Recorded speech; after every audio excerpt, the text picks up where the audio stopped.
Germaine Aïdjo, bonjour. Bonjour. Le 30 novembre prochain, c'est le 25e anniversaire de la mort de votre époux, le président Aïdjo. Il est toujours enterré au cimetière de Yoff, à Dakar. Oui. Et nous, sa famille, c'est-à-dire que moi et ses enfants, nous sommes toujours là, auprès de lui, pour garder en fait le patrimoine camerounais. Moi, j'attends qu'on réhabilite mon mari. J'ai entendu dire au Cameroun que je ne voulais pas rendre le corps de mon mari. Ce n'est pas que je ne voulais pas rendre. J'ai dit que je voudrais qu'on le réhabilite et que je le ramène officiellement avec sa dignité et son honneur. C'est tout ce que je demande, c'est tout ce que j'ai demandé. C'est-à-dire que le président Biya ne s'est pas opposé au retour de sa dépouille? Oui, le président Biya ne nous a pas dit formellement qu'il refuse son retour, mais il n'a rien fait pour qu'il rentre. Et comment expliquez-vous le fait que ce dossier n'avance pas depuis toutes ces années? Eh bien, je ne me l'explique pas. Ce qu'il faut bien comprendre, c'est Aïdjo, de son propre choix, qui a choisi et donné le pouvoir à Biya. Personne ne le savait au Cameroun et personne ne s'y attendait. Et c'est ça, c'était en 82. Et en 84, il y a eu une putsch militaire organisée par les officiers, qui la plupart étaient tous du Nord, évidemment. On a accusé Aïdjo d'avoir été à la base de ce coup d'État. Et il y a eu, à la suite de ça, il y a eu un procès.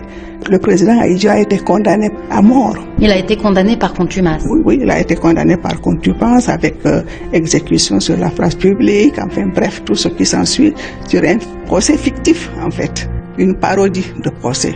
Quand je pense à ça, j'ai des frissons, je vous assure. Il paraît que en 91, on a gracié les Camerounais qui étaient responsables de je ne sais pas quoi, de leur faux procès là. Tout ça en 91, je crois, par l'Assemblée soi-disant. Mais Biya, je n'ai pas entendu dire que Biya avait gracié Aïdjo, parce que c'est Biya qui avait condamné Aïdjo. Lui à qui on a donné le pouvoir. Pourquoi?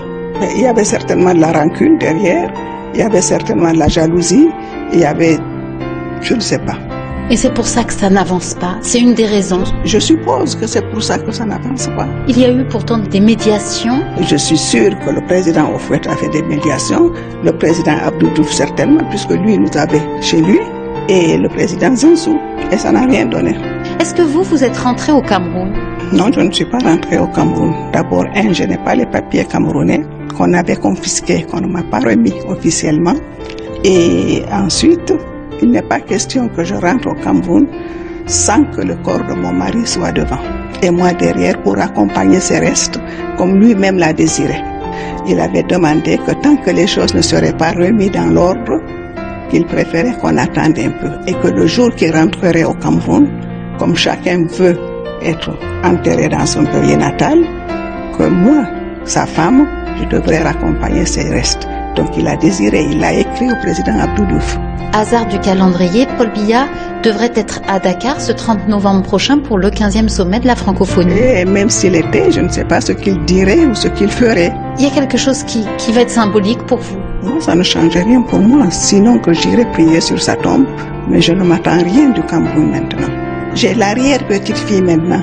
Et mes petits-enfants ne connaissent pas le Cameroun. Ils n'ont jamais été. Mettez-vous un peu à ma place. Vivre ce que j'ai vécu pendant 25 ans après la mort de mon mari, de vivre loin de son pays. Je n'ai pas assisté à la mort de ma mère dont j'étais la fille unique. Ça veut dire beaucoup.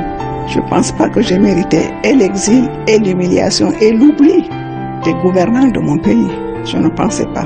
Mais vous comprenez aussi que c'est une affaire d'État au Cameroun? J'ai compris que c'était une affaire d'État à ce moment-là. Ça en est devenu une. Vous savez, je remercie beaucoup le Sénégal de nous avoir reçus.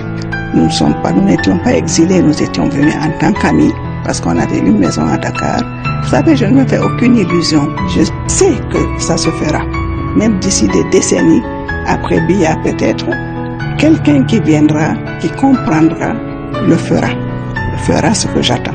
Ah, mais j'en suis persuadée. Je ne serai peut-être plus là pour le voir. Mais même si je ne suis pas là, lorsque ça se fera, je suppose que parmi mes enfants qui sont là, qui ont vécu ce que nous avons vécu ici, l'un d'eux le fera. Ou mes petits-enfants, ou peut-être même mon arrière-petits-enfant, mais je sais qu'un jour ça se fera. Et qu'Aïdjo rentrera dans son pays. Madame Aïdjo, merci. Oui, je vous remercie beaucoup.